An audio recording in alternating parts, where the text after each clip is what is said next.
First of all, I think it's fair to say that not every brand has the same opportunity to get it right during COVID.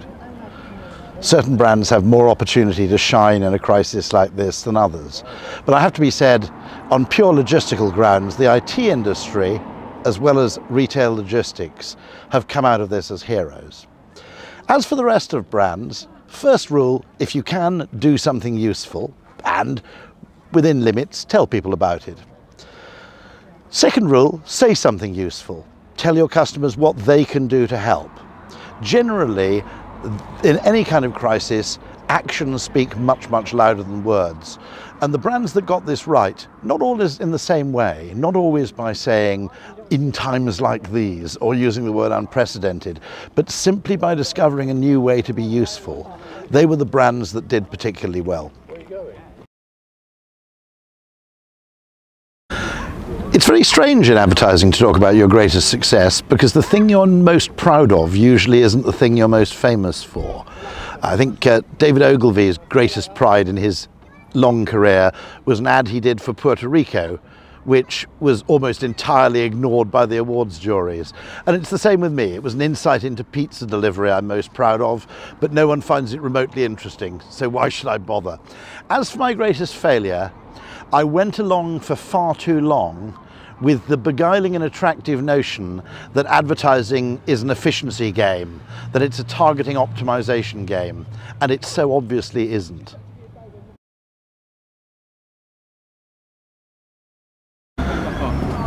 Who inspires you and why? It's the same answer every time.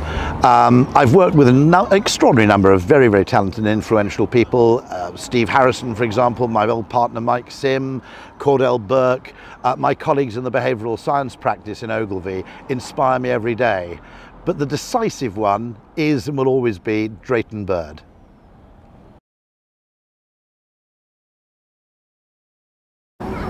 What are you reading right now? Well, it's the summer and I'm by the beach, and I have to make a confession here. It's nothing related to marketing or behavioural science. I am unhealthily fascinated by true life crime, and I'm reading a biography, effectively, of the Golden State Killer written by his brother-in-law, which is, I suppose, a kind of psychology. I always think that true life crime is an interesting form of psychology where someone gets killed. And in this case, it's extraordinary to think that someone could share a flat with someone without realizing they were at the same time responsible for some of the greatest crime sprees the United States has ever seen. One other little honourable mention goes to the campaign You Are What You Trash, which was a fantastic lateral way of using celebrity endorsement by showing the contents of famous people's bins. And I always thought that was one of the richest and most extraordinary pieces where advertising got close to artistry. And again, it seemed to die a death unfairly soon. It died too soon, it died tragically young. But that is often the case with really great ad campaigns.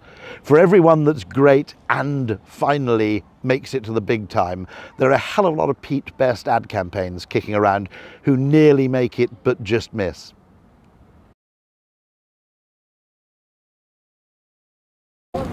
What's the ongoing legacy of David Ogilvy at Ogilvy today? It's everywhere, it's in the DNA. In many ways, it's kind of invisible.